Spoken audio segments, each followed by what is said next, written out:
کمزور ہو جاتے ہیں، ہر چیز اچھی مل رہی ہے، آپ افریقہ میں بیمار ہو جاتے تو جو جنت سے یہاں آئے ان کا کیا حال ہوگا؟ سلوات پڑھیے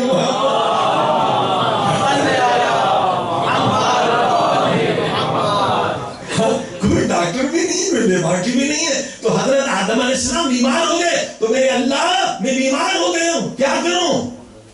اللہ پاک نے وحی نازل کی، جو بھی سر میں درد ہوا، پیٹ میں درد ہوا، آدم جی میرے اللہ جب فلان جڑی بوٹی کھا لے تیرا سر کا درد ختم ہو جائے۔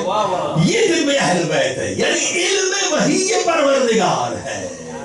جبریل لے کر حضرت نوح علیہ السلام کی ریزش بہت ہوتی تھی، اب ریزش کا نسخہ سن لیں انشاءاللہ۔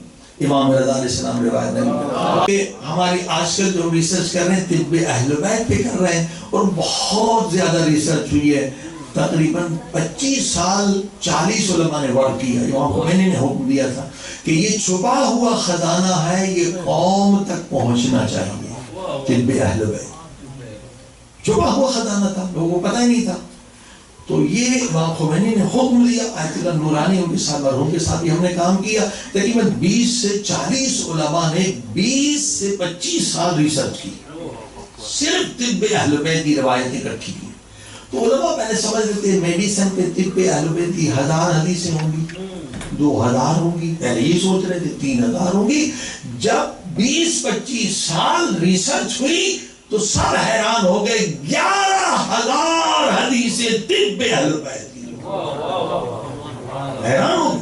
اس وقت انسائکلوپیڈیا چھپ گئی ہے، طب اسلامی پہ 14-15 جلدیں آ گئی، 11,000 حدیثیں یعنی 11,000 نسخے، اور وہ نسخے کیسے ہیں؟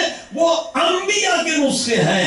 جب حضرت آدم علیہ السلام بیمار ہو گئے، دنیا میں اکیلے تھے، نہ کوئی ڈاکٹر تھا نہ کوئی لیبارٹری تھی، ٹھیک ہے؟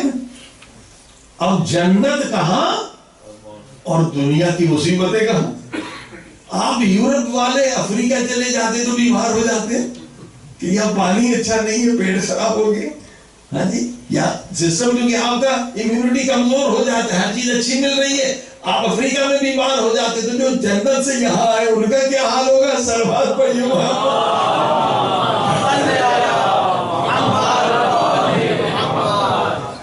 کوئی ڈاکٹر بھی نہیں ہے، لیبارٹری بھی نہیں ہے، تو حضرت آدم علیہ السلام بیمار ہو گئے تو میرے اللہ میں بیمار ہو گیا ہوں، کیا کروں؟ اللہ پاک نے وحی نازل کی، جو بھی سر میں درد ہوا، پیٹ میں درد ہوا، آدم جی میرے اللہ جب فلان جڑی بوٹی کھا لے تیرا سر کا درد ختم ہو جائے۔ یہ طب اہل بیت ہے، یعنی علم وحی یہ پروردگار ہے۔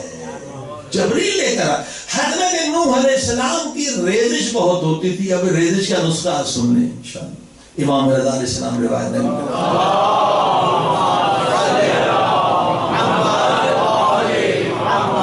یہ ریزش سے پھر بخار بھی ہو جاتا ہے، یہ آپ کے چھوٹے حلق سے ریزش ہوتی رہے تو کئی بیماریاں ہو جائیں۔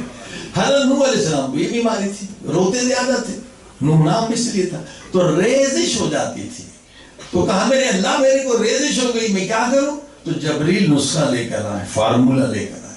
اب بتائیے جو جبریل اللہ کی طرف سے فارمولہ لے کر آئے گا وہ کہاں، اور یہ بیچاری ایلوپیتھی کہاں؟ صلوات پڑھیں محمد۔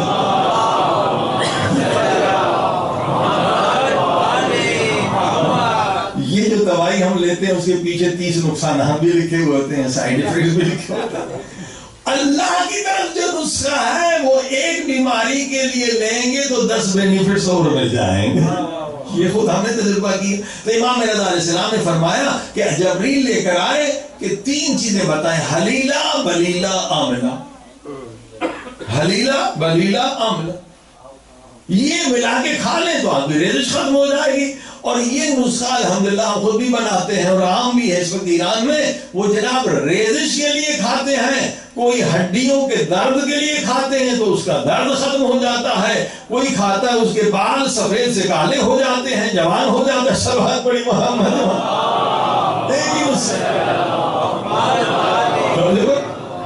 یہ اتنے سارے اس میں بینیفٹس ہیں، اور مجھے لگ رہا ہے اس لیے حضرت نوح کی عمر بھی لمبی تھی۔ صلوات پڑھی محمد۔